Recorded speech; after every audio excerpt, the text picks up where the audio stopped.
Madam, electronic media ने आपका boycott कर दिया या आपने इलेक्ट्रॉनिक मीडिया का बाइकआउट कर दिया? तो आपको बताएं कि अडियाला जेल रावलपिंडी से तोशा खाना 2 केस की समाअत ख़त्म हो चुकी है। अलीमा खान जो इस वक्त अडियाला जेल गेट नंबर 5 से बाहर आती हुई देखी जा सकती हैं। जो जगह मुख्तस की गई थी जहां पर प्रेस कॉन्फ्रेंस होनी थी वहां पर प्रेस कॉन्फ्रेंस नहीं हो रही है और अलीमा खान ने कहा कि गेट नंबर 5 के बिल्कुल सामने प्रेस टॉक करेंगी। इस वक्त ये मनाजिर आपको दिखा रहे हैं गेट नंबर 5।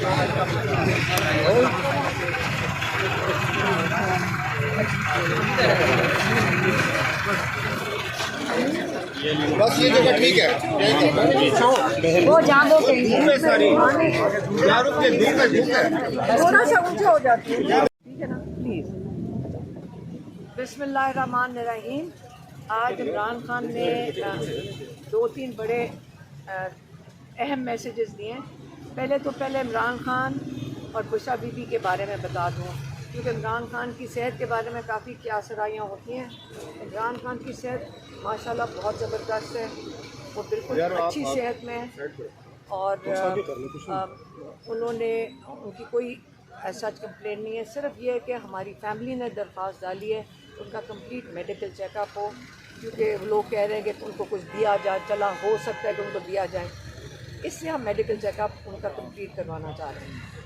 हाँ, बुशरा बीबी उनकी तबीयत नहीं अच्छी, उनको चक्कर आ रहे हैं थोड़े दिनों से और उनके लिए आज एप्लीकेशन डाली कि एक स्पेशलिस्ट देखे। एक डॉक्टर ने आके पिम्स ने देखा है, लेकिन उसने कोई ख़ास ऐसी कोई बात नहीं बताई, तो इसलिए उनके लिए आज बुशरा बीबी के लिए एप्लीकेशन डाली गई है कि स्पेशलिस्ट आकर उनका मुआयना करे, क्योंकि चलते वक्त वो कहती हैं मुझे चक्कर आते हैं और उनके लिए अब हमें डॉक्टर चाहिए।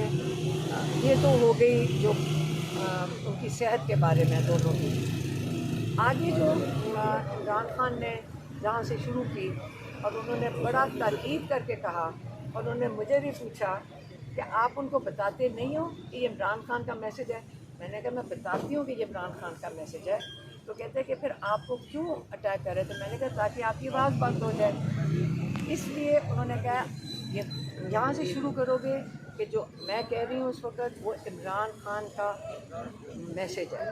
और इससे उन्होंने शुरू किया कि 1971 में हमूदुर्रहमान एक वाक़या हुआ, सानिया हुआ, जिसके अंदर एक शख्स जो जनरल याहिया खान था उस वक़्त वो इंचार्ज था, मार्शल लॉ उसका था और पाकिस्तान और ईस्ट पाकिस्तान और वेस्ट पाकिस्तान दोनों अलग हो गए। कहते कि इस सानिया के बाद एक हाई लेवल कमीशन बना जिसको हमूदुर्रहमान कमीशन कहते हैं। इसके अंदर chief justice of Pakistan, Sindh high court और पंजाब हाई कोर्ट के चीफ जस्टिस इस कमीशन को हेड कर रहे थे। 4 साल उन्होंने लगाए तहकीकात में, कई 100 लोगों को उन्होंने इंटरव्यू किया। उनकी जो एडवाइजरी टीम थी उसके अंदर एयरफोर्स, जो आर्मी और नेवी के नुमाइंदे शामिल थे जिन्होंने उनकी मदद की ये रिपोर्ट तैयार करने में। और उसकी जो फाइनल कंक्लूजन थी उसमें ये था कि ये जो जनरल याहिया खान था इसने अपनी ज़ात के लिए, अपना इक़्तिदार को तौसी करने के लिए, लंबा करने के लिए, अपना इक़्तिदार को 10 साल खींचने के लिए इसने ऐसे फ़ैसले किए जिसकी वजह से पाकिस्तान टूटा। उसमें सबसे अहम फ़ैसला ये था कि जो सबसे बड़ी जमात थी, जो मुजीबुर रहमान जिसका सरबराह थे, अवामी नेशनल लीग, अवामी नेशनल लीग को उन्होंने दबा दिया। 162 में से उनको 160 सीटें मिली थी, उनको उन्होंने कबूल करने से इनकार किया।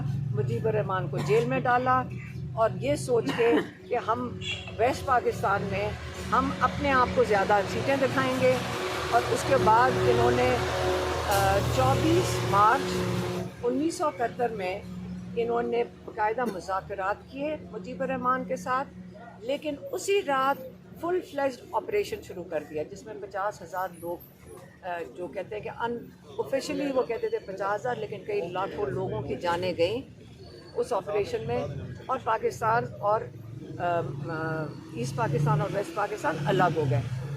अब वो यही बताने की कोशिश कर रहे हैं कि देखें एक शख्स जैसे कि ये जनरल याहिया थे, इन्होंने अपने इक़्तिदार की सोच के लिए सारे फ़ैसले किए, अपने ज़ात के लिए फ़ैसले किए, और आज पाकिस्तान में बिल्कुल वही हालात हैं।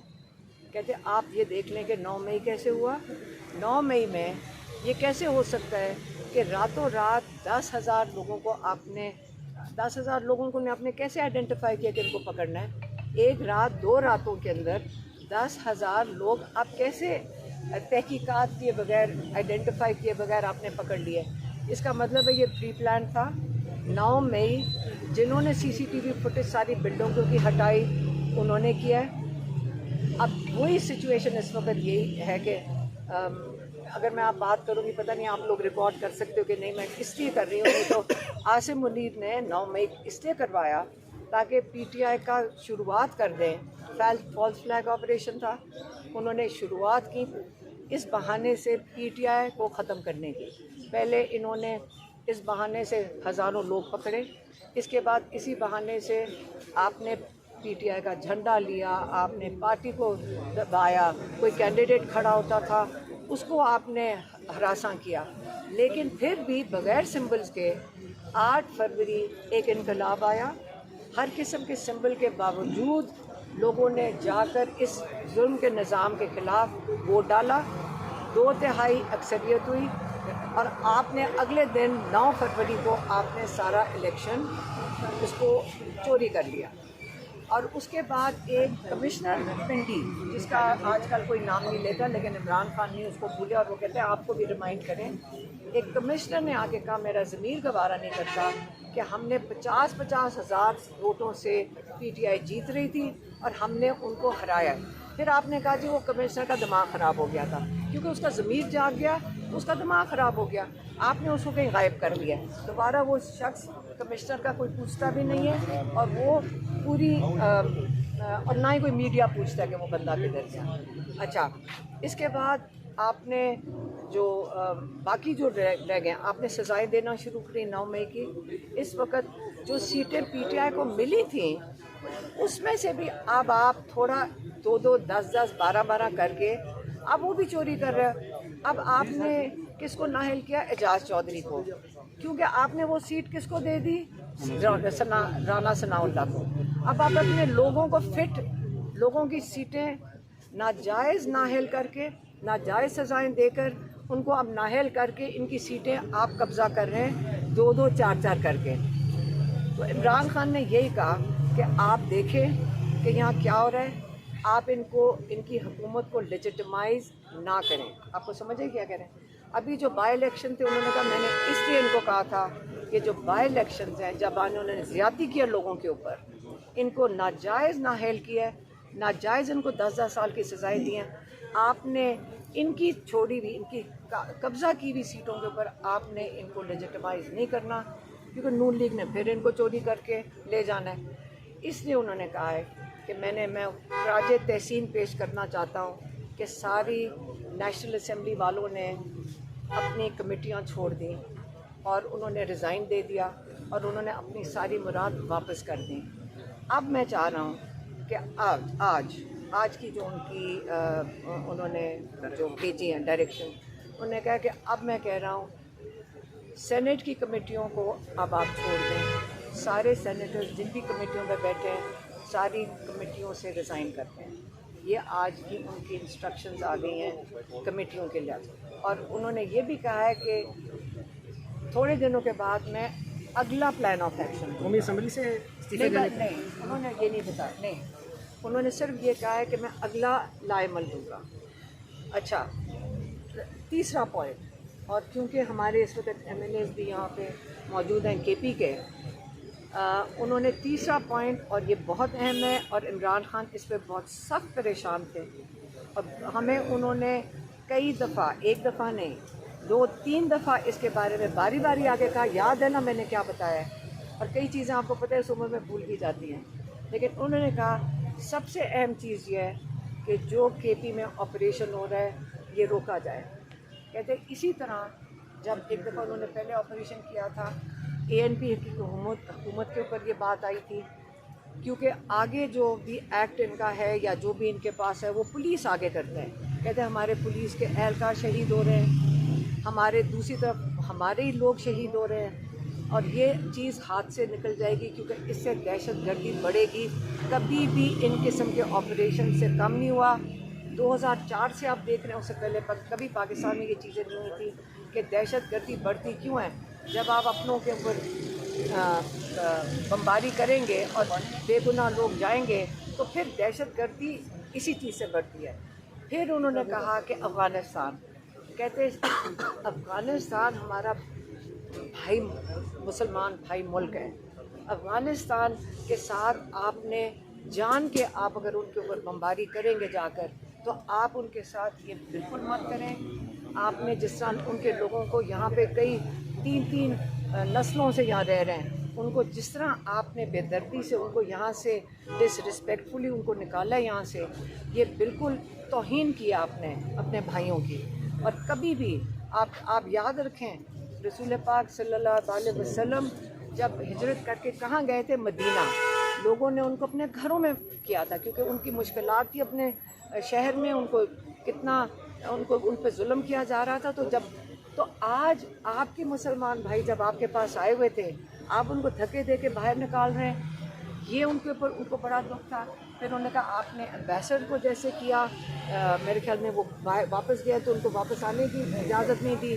तो ये बड़ी इस पे उन्होंने बहुत इस पे सख्ती से इसका ना वो खुश नहीं थे इस बात पे। फिर उन्होंने कहा जो ड्रोन अटैक्स पाकिस्तान के अंदर हो रहे हैं और अफगानिस्तान, ये बंद होने चाहिए, ये बंद होने चाहिए। मुज़ाकरात के अलावा दुनिया में अमन का कोई और तरीक़ाकार नहीं है। और ये जो और उन्होंने क्या कहा, उन्होंने कहा ये आसिम मुनीर जो एंटी तालिबान जो लॉबी है उसको खुश करने के लिए कर रहे हैं, और जहाँ पे एक जंग नहीं है ये जंग बना रहे हैं ताकि यहाँ पे इतना फसाद शुरू हो जाए कि उसको दोबारा संभालना मुश्किल हो जाए। इसलिए इस परेशानी में इमरान खान ने कहा है कि मैं सारे अपने KP के MNAs, KP के MPAs सारों को कहता हूँ मिलकर इसके ख़िलाफ़ आप आवाज़ उठाएं, आप इसके खिलाफ आवाज़ उठाएं, लेकिन आप सारे मिलकर बैठें और अमन जो कहते हैं ना पीस, आप मिलकर इसका हल ढूंढें कि ये पुरअमन तरीके से यहाँ पे ये चीज़ ख़त्म हो। हमारे पुलिसकार शहीद हो रहे हैं, हमारे फौजी भाई शहीद हो रहे हैं, हमारे वहाँ पे सैलाब आया हुआ जिन इलाकों में, उधर लोग सैलाब का भी सामना कर रहे हैं और ऑपरेशन का भी सामना कर रहे हैं।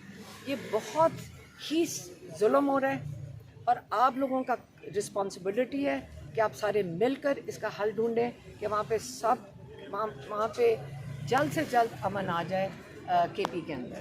मैडम, इमरान खान साहब बार बार हुक्म दे रहे हैं, लेकिन अली मीर गंडापुर साहब की तरफ से उस पर अमल दरामद नहीं हो रहा, वो मुलाकात भी नहीं कर रहे हैं। उल्टा वज़ीर आला हाउस में बैठे लोग जो है वो खदीजा शाह के खिलाफ मुहिम चला रहे हैं, उस पर क्या कहेंगे? मुझे देखिए, इस पर फोकस करें।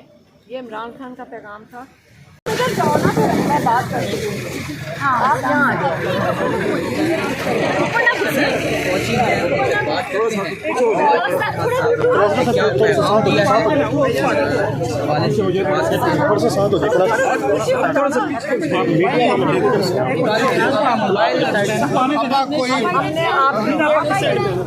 हमारे मोबाइल और माइक उधर रहना। आप जरा थोड़ा लाउडली बोलिएगा जी, बात करें आप, बात करें। आपकी आज मुलाकात हुई है, सेहत कैसी है उनकी?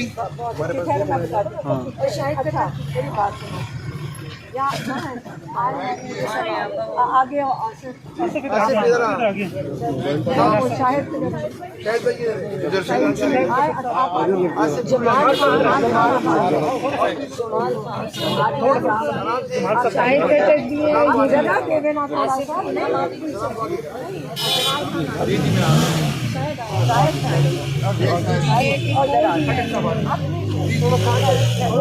और एक वो भी